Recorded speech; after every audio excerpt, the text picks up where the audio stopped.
That thing in your past, just how buried is it exactly? Here are 19 reasons to watch. Sometimes they come back. Hi everyone, welcome to my channel. I'm Dave Musson, at Dave Musson on Instagram, and this is the place where I talk to you about all things Stephen King. And in this video, we're back on our trail through the movies, the adaptations of Stephen King's work, and we are covering 1991's Sometimes They Come Back, and I'm going to give you 19 reasons to watch it. Now, I will get to those reasons in a few moments, but first, just a couple of plugs for you. Basically, everything that I'd like to plug is in the description. There's links to my newsletter, my Stephen King quiz book, my fiction that I've published. Go and check out any of those links if you're interested. Any support for anything else I do would be much appreciated. But more than anything, I'm really happy that you're here. And while we're plugging recent stuff, Stephen King has a new book out very recently at the time of recording. It's called Holly, and I did a spoiler-free review of it in my most recent video. You can check that out and let me know what you think. Okay, let's get on to Sometimes They Come Back. So this is the final Dino De Laurentiis produced Stephen King adaptation, and it is based on the short story of the same name that is found in Night Shift. Now, as I do with these videos, any spoilery reasons, things that might ruin a first-time watch for you, will be clustered behind a spoiler alert and saved for the end of the list. So you'll have fair warning if you want to bail before the end and skip out on things that might ruin a first-time watch for you, such as some of my favourite scenes, comparisons to the short story, some Easter eggs, all of those kind of things. Now, at the time of recording, I didn't spot this one on any streaming services, but it is available to buy or rent on Apple TV and right here on YouTube, of course. Okay, that's enough intro. Here are my 19 reasons for you to watch Sometimes They Come Back.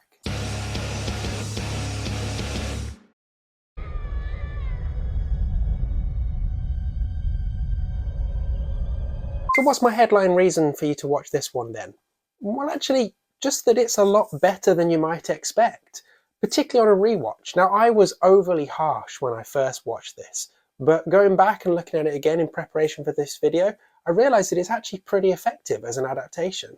It's got some good performances, got some really nice tense atmosphere, and the greaser bullies are very effective. It's tight, it keeps you interested. Basically, it's a really good 90-minute spooky chilling watch. Definitely worth it, particularly at this time of year. So this was originally going to be a segment in another Dino De Laurentiis produced Stephen King film, 1985's Cat's Eye, which you can watch my 19 reasons to watch right here. Now, this was going to be the third segment in that, but De Laurentiis decided to work it up into this full-length made-for-TV movie that it ended up being in 1991. And it warrants the feature length. There's enough here to fill that time, but not stretch it in a way where you're bored.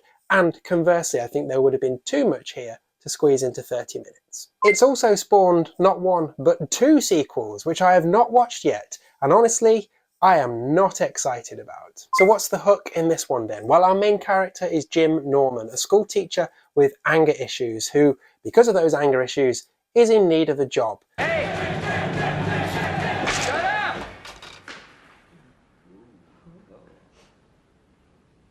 Sorry.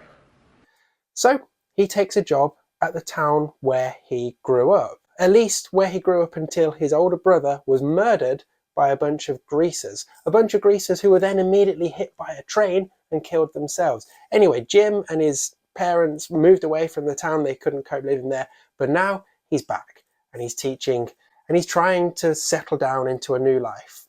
But then a couple of things happen. Some of his students in his class die in ways that look like suicides but feel a bit spookier than that. And their places are taken by, those very same greasers who killed Jim's brother back when he was a kid, who are dead. How is that happening? Why are they here? Well, they've come back for Jim and they want to finish what they started. And that's what we get for the rest of the movie. So I read online that this entire thing was shot in just 30 days.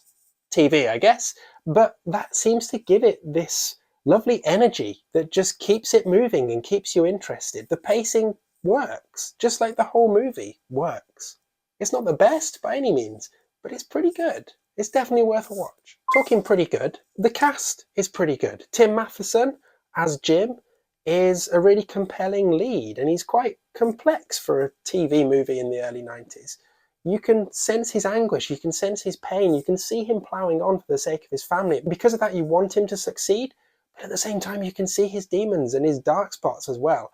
So, like I said, a surprisingly complex character for such a effectively low budget and low value movie. The only thing I don't buy with Jim is that he's supposed to be 36. 36? That's younger than me.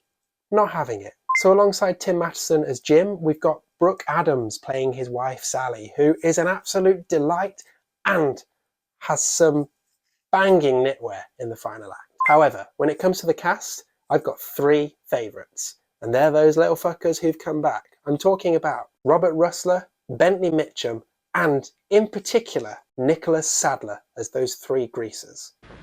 You got a problem with that, Jimmy? I mean, Mr. Norman? They have a genuine sense of danger about them, and they are classic hoodlums cut in the king uniform of leather jackets and denim jeans. These greasers are also highly cartoonish, which does mean that they're constant laughing.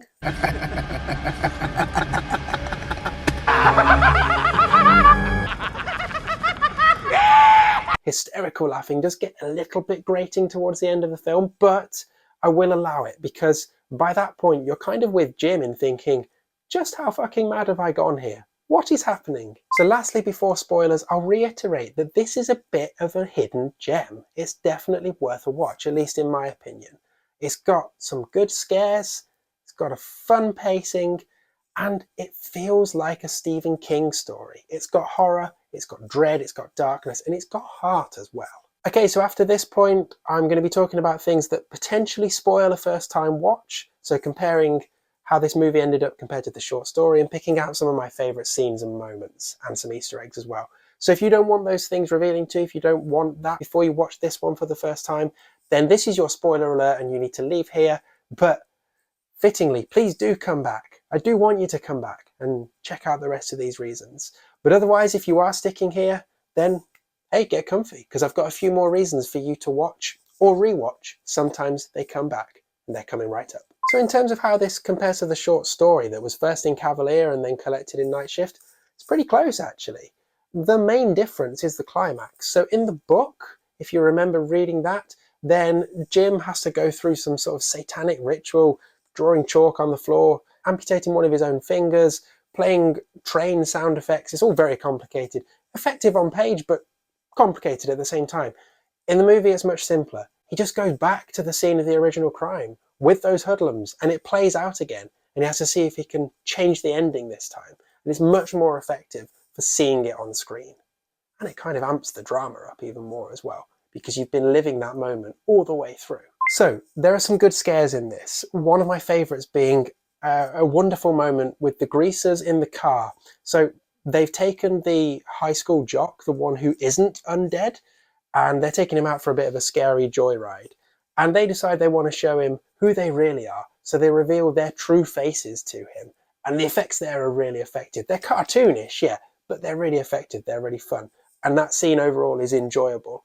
It's only ruined slightly by all the body parts being tossed out of the car window afterwards. But that moment where we see their faces, yeah, really good. That actually leads me on to my favourite shot of the whole movie, and that's when Jim confronts the greasers in the bathroom at school, and he just happens to clock that they don't have a reflection in the mirror. It's subtle, but it's very cool.